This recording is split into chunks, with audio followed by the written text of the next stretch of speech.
Shalom. Kembali kita akan melanjutkan PA minggu lalu dengan tema instruksi untuk orang muda dan penutup yang kedua. Kalau minggu lalu yang pertama di dalam Pengkhotbah 12 ayat 1 sampai 8. Pengkhotbah 12 ayat 1 sampai 8. Sebelumnya mari kita berdoa. Allah kami yang Maha Baik, kami bersyukur karena anugerah kasih-Mu kembali kami mendapat kesempatan untuk mendengarkan firman Tuhan. Firman yang akan menasehati, mengingatkan, dan mengajar kami. Roh Kudus, bantu kami untuk kami bisa menerima, untuk kami bisa mengerti, serta melakukannya. Urapi hamba-Mu yang terbatas ini, agar firman-Mu boleh menjadi berkat buat kami semua. Di dalam nama Tuhan Yesus kami berdoa. Amin. Melanjutkan PA yang lalu, dan saat ini di dalam Pengkhotbah 12 ayat 1 sampai dengan ke-8. Saya akan bacakan untuk kita semua. Ingatlah akan penciptamu pada masa mudamu, sebelum tiba hari-hari yang malang dan mendekat tahun-tahun yang kau katakan, tak ada kesenangan bagiku di dalamnya. Sebelum matahari dan terang, bulan dan bintang-bintang menjadi gelap, dan awan-awan datang kembali sesudah hujan. Pada waktu penjaga-penjaga rumah gemetar, dan orang-orang kuat membungkuk, dan perempuan-perempuan penggiling berhenti karena berkurang jumlahnya, dan yang melihat dari jendela semuanya menjadi kabur. Dan pintu-pintu di tepi jalan tertutup, dan bunyi penggilingan menjadi lemah, dan suara menjadi seperti kicauan burung, dan semua penyanyi perempuan tunduk. Juga orang menjadi takut tinggi, dan ketakutan ada di jalan.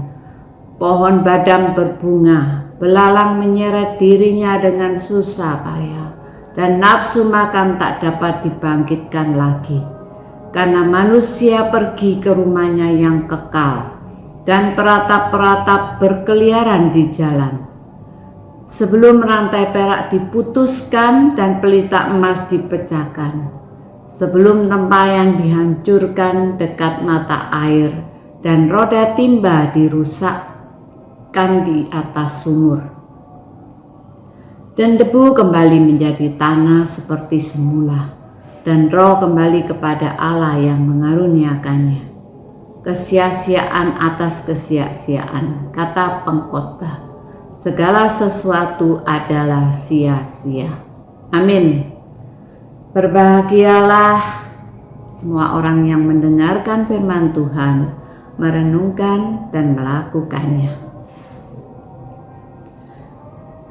Dalam bagian terakhir ini, pengkhotbah juga memberi peringatan secara khusus bagi anak muda agar mereka tidak menikmati masa muda mereka saja, tetapi juga mengingat Sang Pencipta pada masa muda mereka itu.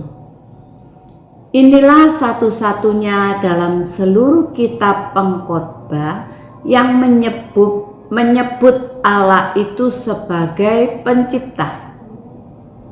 Hal ini sering membuat banyak penafsir bertanya, mengapa baru atau hanya pada bagian ini saja pengkhotbah menyebut kata Tuhan? Sebenarnya kalau kita perhatikan dalam bahasa Ibrani, kata pencipta itu mempunyai kesamaan bunyi dengan kata kubur. Oleh karena itu, tidak mengherankan kalau banyak penafsir mengatakan kalau ayat ini mungkin lebih tepat diterjemahkan, ingatlah akan kuburmu pada masa mudamu. Artinya ialah pada masa mudamu pun hendaknya kita tetap selalu ingat bahwa sebenarnya kematian itu tidak pernah jauh dari kita. Namun kita tidak harus menerjemahkannya demikian. Kalaupun pada bagian ini pengkhotbah menyebut Allah sebagai pencipta, itu masih relevan dengan keseluruhan bagian lainnya. Kalau pengkhotbah mengingatkan kita kepada Sang Pencipta, ini berarti bahwa Ia juga ingin mengingatkan kita bahwa kita ini adalah ciptaan, makhluk yang kalau mengacu pada kitab Kejadian 2, bahwa pada hakikatnya manusia itu berasal dari debu. Dengan demikian, berapa bintang pun ada di pundak Anda, berapa miliar rupiah pun deposito Anda, tetap saja Anda tidak berbeda dengan manusia lainnya. Sama-sama debu, manusia yang sangat ringkih dan mudah rusak. Hanya ketika Allah menghembuskan nafas kehidupan, kita yang adalah debu itu menjadi hidup. Itu berarti bahwa jiwa dan hidup kita berasal dari Allah, bukan dari diri kita sendiri. Hidup ini betul-betul adalah titipan Allah. Kita tidak hidup oleh karena apa yang ada pada kita, tetapi karena Sang Pencipta memberikannya kepada kita. Kalau Dia mengambilnya kembali, kita pun menjadi debu lagi. Dari debu kita datang, kepada debu kita kembali. Inilah realita hidup yang walaupun mungkin tidak menyenangkan untuk kita bicarakan, tetapi tetap harus kita terima. Bagi pengkhotbah sendiri, menjadi tua dan mati bukanlah masalah enak atau tidak enak, melainkan sesuatu yang sebenarnya sangat alamiah. Begitu Anda lahir dengan sendirinya, kematian menjadi sisi lain yang harus Anda terima juga. Itulah realitas ciptaan makhluk. Inilah yang dijelaskan di dalam Pengkhotbah 12 ayat 1-8 ini, yang mengingatkan kita tentang hakikat kita sebagai makhluk yang sebenarnya hanya debu dan akan kembali menjadi debu. Nah, pada bagian terakhir ini pun seperti yang pernah dikatakan berulang-ulang sebelumnya, pengkhotbah tetap mengatakan, nikmatilah hidup ini sementara hidup masih kita miliki, dengan mengingat bahwa hidup yang kita nikmati ini bukanlah milik kita sendiri, melainkan pinjaman yang pada suatu saat kita harus serahkan kembali kepada pemiliknya. Namun nasihat ini seperti tertulis di dalam ayat yang pertama tidak eksplisit ditujukan kepada orang tua, tetapi juga kepada orang muda. Bagi pengkhotbah, orang yang masih muda sekalipun, yang seolah-olah masih jauh dari kematian, tetap harus ingat akan realitas ini. Mungkin pengkhotbah tidak perlu lagi mengingatkan hal ini kepada orang tua, karena sudah dengan sendirinya atau biasanya mereka lebih menyadari itu. Semakin tua seseorang, biasanya mereka semakin sadar akan bayang-bayang kematian. Ayat pertama. Jadi sebelum tiba hari-hari yang malang dan mendekat tahun-tahun yang tidak menyenangkan, siapapun kita, bahkan termasuk kita yang masih muda, hendaklah kita sadar akan kenyataan keberadaan kita sebagai manusia yang terbatas dan pasti akan mati. Segala sesuatu sia-sia. Apapun yang kita lakukan, kerjakan dan hasilkan. Biarlah itu tidak membuat kita menggantungkan diri sepenuhnya kepadanya. Oleh karena pada akhirnya semua itu sia-sia. Apa yang dikatakan oleh pengkhotbah ini tentang usia tua mungkin bagi kita tampak terlalu kelabu atau suram. Bagaimanapun perkasanya seseorang, betapapun tingginya pangkat seseorang, berapapun harta yang dimiliki, semuanya itu sia-sia. Karena debu kembali menjadi debu. Masa tua adalah masa ketika manusia telah mendekat pada tahun-tahun yang membuat manusia berkata tentang hidupnya yang lampau, bahwa tidak ada kesenangan bagi manusia di dalamnya. Tidak ada tujuan yang jelas bagi manusia dalam seluruh hidup ini.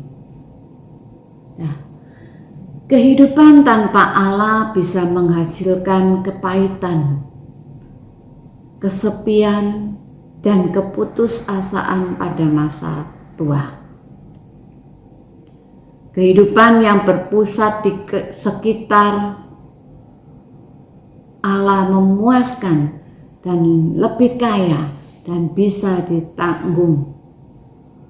Ketika kita dihadapkan pada ketidakberdayaan, penyakit, atau cacat. Usia muda memang menyenangkan, namun kesenangan anak muda bisa menjadi penghalang bagi kedekatan dengan Allah.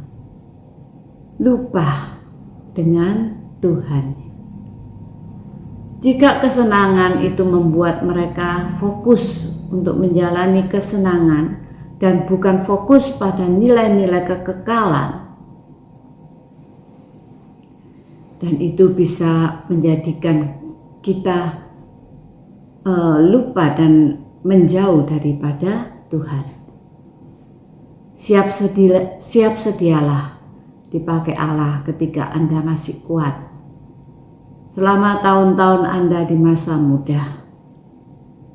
Jangan menghamburkannya untuk kegiatan yang jahat atau tak berarti, sehingga menjadi kebiasaan buruk dan menjadikan hati Anda dingin.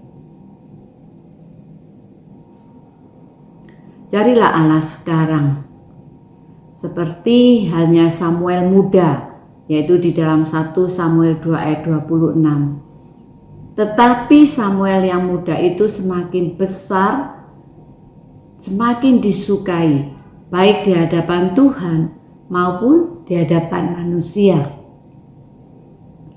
Ini pula yang terjadi pada diri Tuhan Yesus.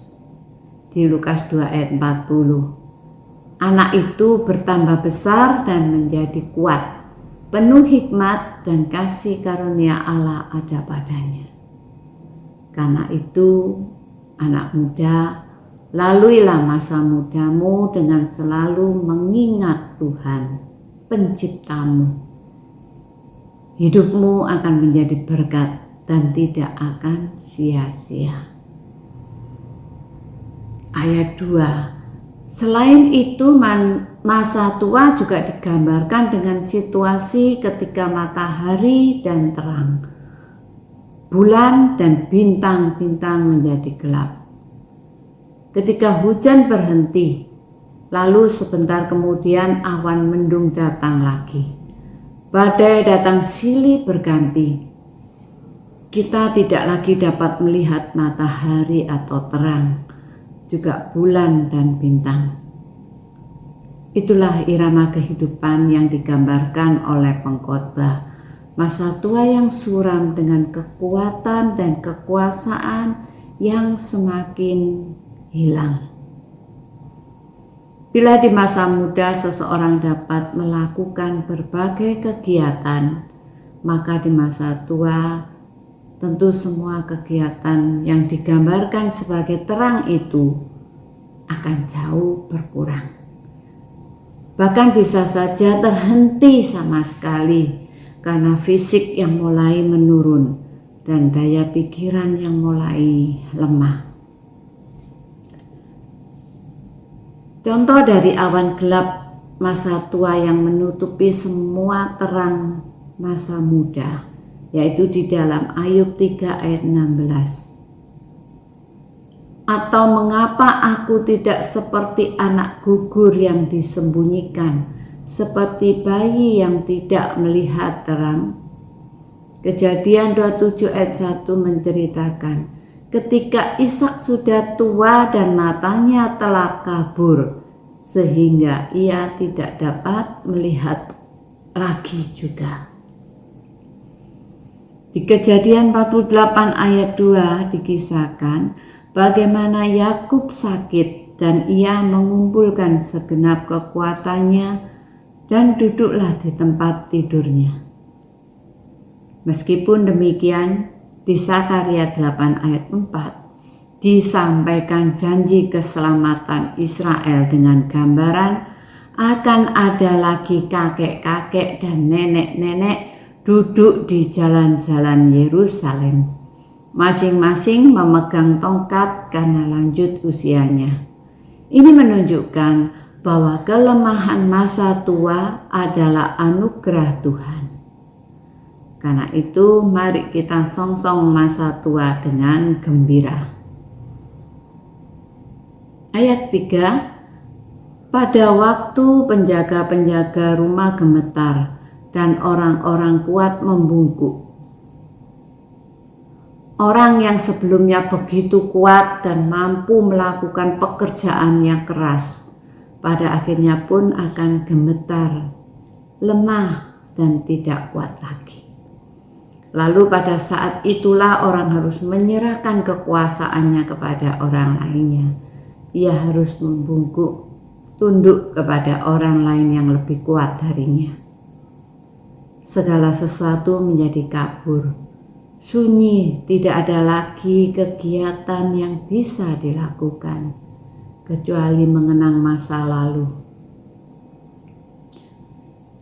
Berkurangnya kekuatan dan fungsi tubuh ini tentu hal yang wajar yang bisa terjadi pada setiap orang yang lanjut usia. Hal ini bukanlah kutuk, tetapi ini adalah hal yang diizinkan Tuhan. Saudaraku, memang tubuh manusia akan lemah dengan semakin tuanya seseorang. Tetapi menjadi tua dalam jalan kebenaran patutlah terus kita usahakan, kita upayakan. Amsal 16 ayat 31. Rambut putih adalah mahkota yang indah yang didapat pada jalan kebenaran. Kelemahan tubuh tentu bukanlah halangan bagi seseorang yang sudah tua untuk menjadi berkat. Seperti seruan di dalam Mazmur 71 ayat 17 sampai 18. Ya Allah, Engkau telah mengajar aku sejak kecilku, dan sampai sekarang aku memberitakan perbuatan-Mu yang ajaib. Juga sampai masa tuaku dan putih rambutku. Ya Allah, janganlah meninggalkan aku, supaya aku memberitakan kuasa-Mu kepada angkatan ini, keperkasaan-Mu kepada semua orang yang akan datang. Jadi di masa tua kita pun kita masih bisa menjadi berkat dengan menyaksikan kebaikan Allah, menyaksikan kuasa Allah yang sudah kita alami pada angkatan selanjutnya. Dan ayat yang keempat, dan pintu-pintu di tepi jalan tertutup, dan bunyi penggilingan menjadi lemah, dan suara menjadi seperti kicauan burung, dan semua penyanyi perempuan tunduk. Ini adalah gambaran seorang tua yang makin menurun. Pintu yang tertutup ini menggambarkan melemahnya panca indera sebagai jalan masuk informasi serta berbagai stimulus, termasuk daya dengar yang makin berkurang. Pintu tertutup juga menggambarkan nafsu makan yang mulai menurun serta pernafasan yang tidak prima lagi. Suara penggilingan melemah, melukiskan berkurangnya fungsi gigi yang disertai dengan melemahnya suara yang dilukiskan seperti kicauan burung. Saudaraku, melemahnya fungsi-fungsi tubuh dengan makin menuanya seseorang itu adalah hal yang wajar, yang pasti akan dialami oleh semua orang. Meskipun demikian, di dalam berbagai kesulitan dan kelemahan yang dihadapi umat percaya kepada Tuhan, tidak akan meninggalkan umatnya. Tuhan tidak akan meninggalkan kita. Yesaya 46 ayat 4, sampai masa tuamu aku tetap dia, dan sampai masa putih rambutmu aku menggendongmu. Aku telah melakukannya, dan aku mau menanggung kamu terus. Aku mau memikul kamu dan menyelamatkan kamu. Oleh karena itu, wahai para lansia, walaupun tubuh lemah, tetaplah hidup dekat Tuhan dan bersandar pada Tuhan di dalam segala hal. Ayat yang kelima, juga orang menjadi takut tinggi dan ketakutan ada di jalan. Pohon badam berbunga, belalang menyeret dirinya dengan susah payah, dan nafsu makan tak dapat dibangkitkan lagi.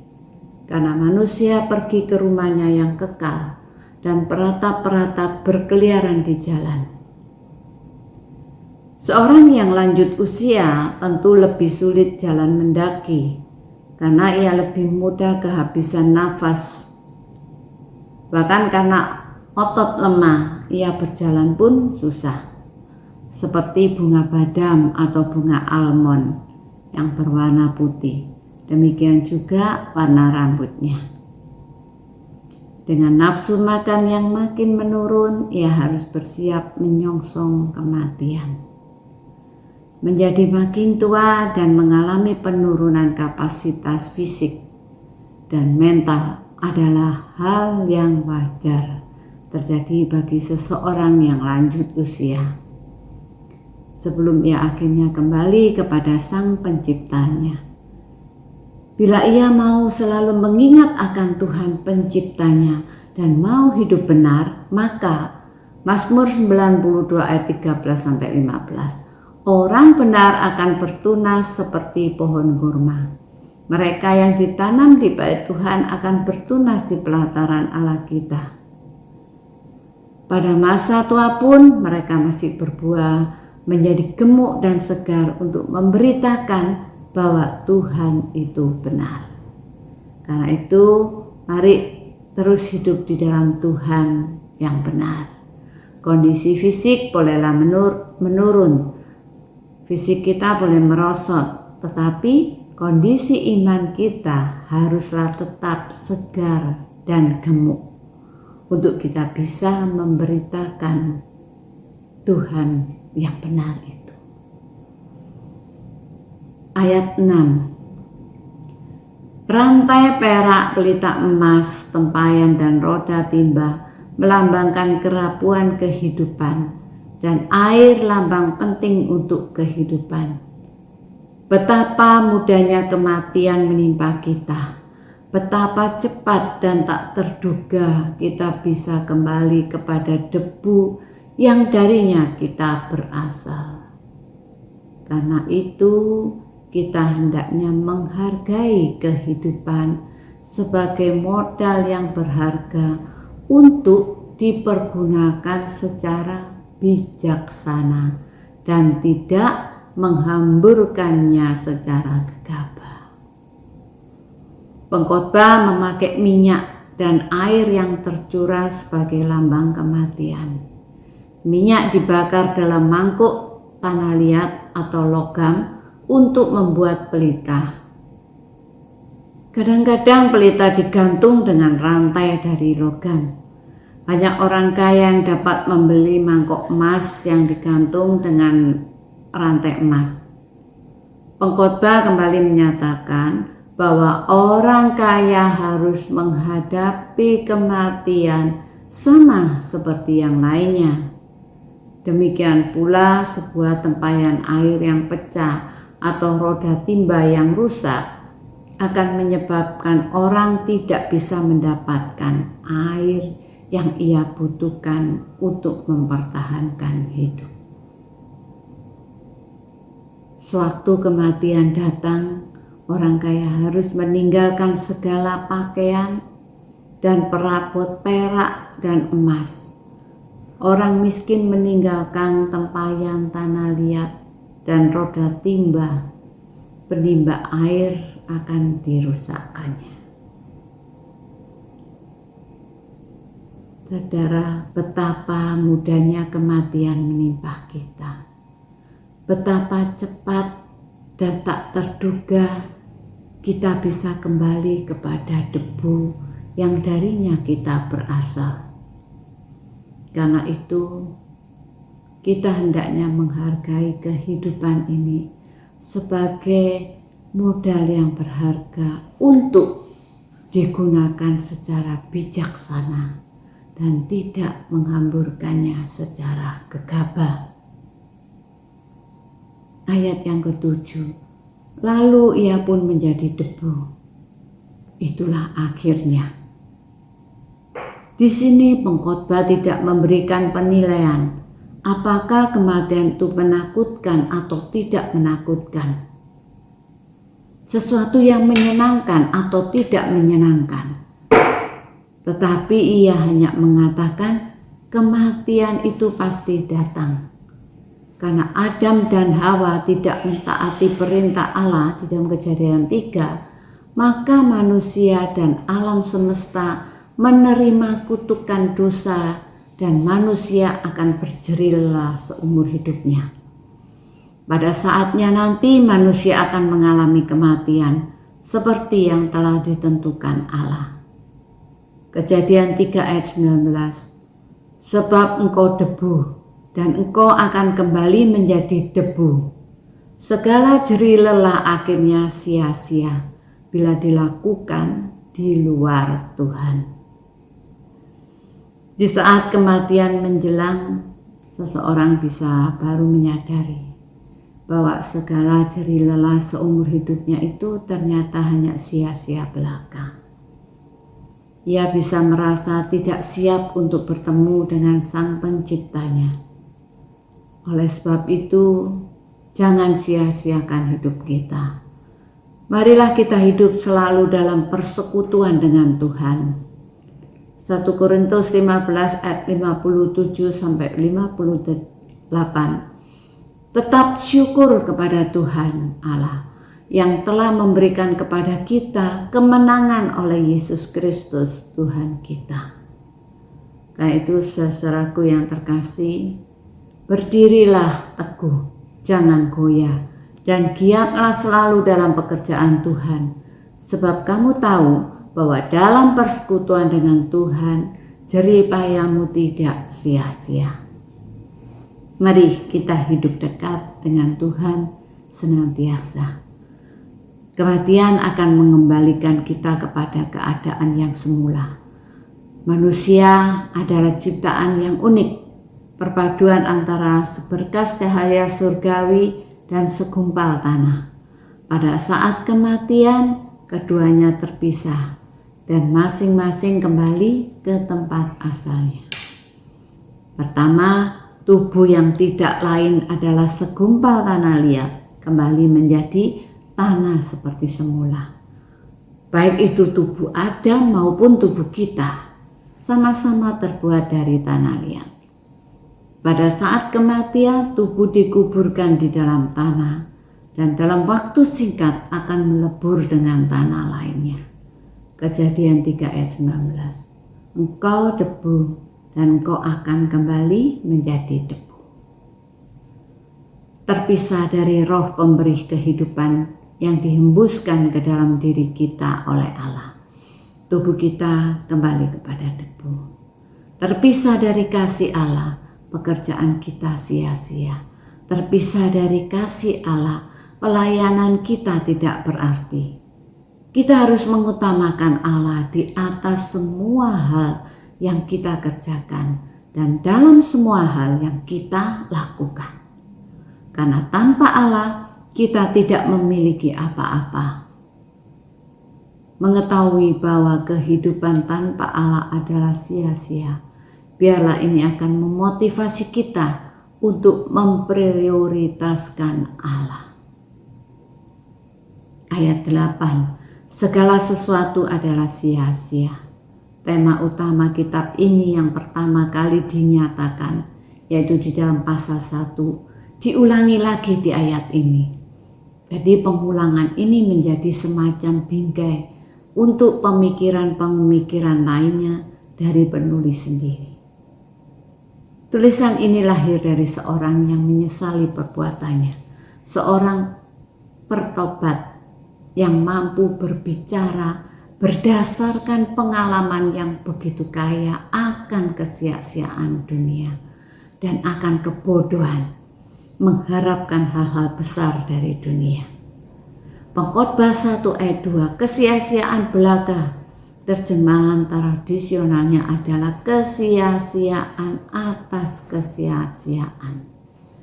Kata Ibrani yang dipakai di sini adalah hevel, yang artinya nafas. Nafas manusia lenyap dengan cepat dan kecil bobotnya. Jadi penulis bermaksud mengatakan bahwa untuk menemukan arti kehidupan sama sulitnya dengan mencoba memegang nafas manusia di dalam tangan atau seperti menjaring angin. Pengkhotbah 1 ayat 3-9, bumi di bawah matahari. Ungkapan yang mempunyai arti dari sudut pandang manusia dan di luar Allah. Ini memberikan keseimbangan pada sikap yang kelihatannya tanpa harapan bahwa segala sesuatu adalah kesia-siaan belaka. Dan saudaraku, kesimpulan dari renungan ini, biarlah saat yang tepat untuk melaksanakan tanggung jawab ini, yaitu pada masa mudamu. Pada masa ketika engkau masih mampu membuat pilihan. Hari-hari yang kau pilih, hari-hari pilihanmu. Mulai hari-hari pilihanmu dengan mengingat Dia, dari mana engkau berasal dan teruslah berjalan menurut awal yang baik itu. Undanglah Dia masuk dalam pikiranmu sedari engkau muda, dan tetaplah mengingat Dia di sepanjang masa mudamu. Jangan pernah melupakannya. Berjaga-jagalah terhadap godaan di masa muda, agar masa mudamu kian berguna. Hari-hari yang malang ini akan tiba cepat atau lambat. Dan sebelum tiba, dan karena Tuhan sabar kepada kita, mari kita pergunakan waktu ini untuk bertobat. Kematian akan menempatkan kita dalam satu keadaan yang tidak dapat diubah. Manusia akan pergi ke rumahnya yang kekal. Dan semua kesakitan dan kelemahan usia senja menjadi pembuka awal dan berlanjut pada kepindahan yang pedih tersebut. Karena itu saudaraku terkasih, berdirilah teguh. Jangan goyah. Giatlah selalu dalam pekerjaan Tuhan, karena jerih payahmu tidak sia-sia di dalam Tuhan. Marilah kita mau hidup dekat dengan Tuhan. Amin. Tuhan memberkati. Mari kita berdoa. Bapa kami yang baik, kembali kami bersyukur buat firman-Mu. Kembali firman-Mu tak henti-hentinya selalu mengajarkan kepada kami, menasihati kepada kami tentang hidup, baik itu pada masa muda, selagi kami masih kuat, selagi kami masih mampu, kita mempergunakannya untuk kemuliaan nama Engkau, agar kami tidak merasakan kesia-siaan hidup di dalam masa muda kami, tetapi kehidupan kami akan berguna, baik untuk kemuliaan Tuhan, juga bagi sesama kami. Terima kasih Bapa, bimbinglah setiap langkah kehidupan kami. Hanya di dalam nama Tuhan Yesus kami sudah berdoa. Amin.